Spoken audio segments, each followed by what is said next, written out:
जय श्रीराम. सर्वांना रामनवमीच्या हार्दिक शुभेच्छा. आज एक छानशी रामाची कविता घेऊन मी आले तुमच्यासमोर. पण आज कविता मी सादर करणार नाहीये, तर माझा भाचा पार्थ यन्नावार यानं सादर केलेली ही कविता मी तुमच्यासाठी घेऊन आले. संध्याकाळच्या चहासोबत आमच्या कवितेचा आस्वाद घ्या. आमचे व्हिडिओ तुम्हाला आवडले असतील तर कृपया लाईक करा, चॅनलला सबस्क्राईब करा. राम.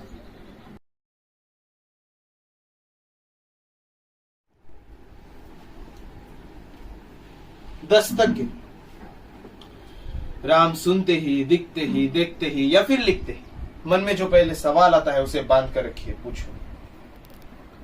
1 2 3 4 5 6 7 8 9 9 9.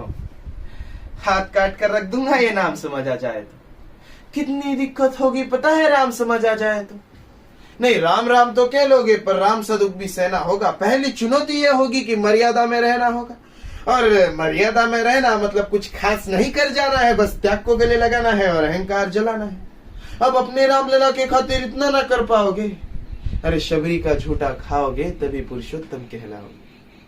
काम क्रोध के भीतर रहकर तुमको शीतल बनना होगा. बुद्ध भी जिसकी छांव में बैठे वैसा पीपल बनना होगा तुमको. ये सब वो भी शून्य में रहकर प्यारे, तब ही तुमको पता चलेगा कि कितने अद्भुत राम हमारे. सोच रहे हो कौन हूं मैं? चलो बता ही देता हूं. तुमने ही तो नाम दिया था, मैं पागल कहलाता हूँ. नया नया सा हूँ यहाँ पे, इसलिए किसी को ना मैंने देखा है. जैसे तो हूँ त्रेता से, मुझे किसी ने कलयुग भेजा है. भाई बात वहां तक फैल गई है कि या कुछ तो मंगल होने को है, कि भरत से भारत हुए राष्ट्र में सुना है राम जी आने को है. बड़े भाग्यशाली हो तुम सब. नहीं, वहां तो सब यही कहते हैं, हम जीते थे राम राज्य में पर इनमें राम रहते हैं. यानी तुम सबको राम पता ही होगा. घर के बड़ों ने बताया होगा. तो बताओ फिर कि क्या है राम. तो बताओ फिर कि क्या है राम. अरे बताओ. अरे पता है तुमको क्या है राम? या हाथ धनुष तरकश में बाण, या वन में जिन्होंने किया गुजारा, या फिर कैसे रावण मारा लक्ष्मण जिनको कहते भैया, जिनकी पत्नी सीता मैया. तो ये तो हो गई वही कहानी, एक था राजा एक थी रानी. क्या सच में तुमको राम पता है, या वो भी आकर हम बताए? बड़े दिनों से हूं यहाँ पर, सब कुछ देख रहा हूं. कब से प्रभु से मिलने आया था मैं, उन्हें छोड़कर मिला हूं सबसे. एक बात कहूं, अगर बुरा ना मानो, नहीं तुम तुरंत ही क्रोधित हो जाते हो. पूरी बात तो सुनते भी नहीं, सीधे घर पर आ जाते हो. ये तुम लोगों के नाम जपों में पहले सा आराम नहीं.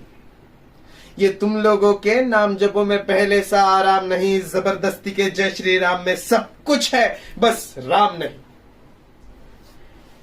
ये राजनीति का दाया बाया जितना मर्जी खेलो तुम. दाया बाया. अरे दाया बाया वो तुम्हारे वर्तमान प्रादेशिक भाषा में क्या कहते हैं उसे, वो लेफ्ट एंड राइट. ये राजनीति का दाया बाया जितना मर्जी खेलो तुम, लेकिन बात को मेरे अपने जहन में डालो तुम. निजी स्वार्थ के हेतु अगर कोई राम नाम को गाता हो, और खबरदार जो जरूरत की और मेरे राम को बांटा तो. भारत भूखा कवि हूं मैं, इसलिए निडर हो कहता हूँ, राम है मेरी हर रचना में, मैं बजरंग में रहता हूँ. भारत की नींव है कविताएं और सत्य हमारी बातों में, इसलिए कलम हमारे तीखे और साहित्य हमारे हाथों में. तो सोच समझ कर राम कहो तुम.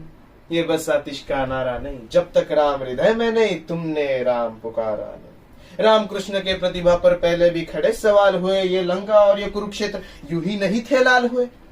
अरे प्रसन्न हंसना भी है और पल पल रोना भी है राम. सब कुछ पाना भी है और सब पाके खोना भी है राम. अरे ब्रह्मा जी के कुल से होकर जो जंगल में सोए हो, जो अपने जीत का हर्ष छोड़ रावण की मौत पे रोए हो. शिव जी जिनकी सेवा खातिर मारुत रूप में आ जाए, शेषनाग खुद लक्ष्मण बनकर जिनके रक्षक हो जाए, और तुम लोग क्रोध अहंकार छल कपट अपने सीने से लगा कर सो जाओगे, तो कैसे भक्त बनोगे उनके, कैसे राम समझ पाओगे.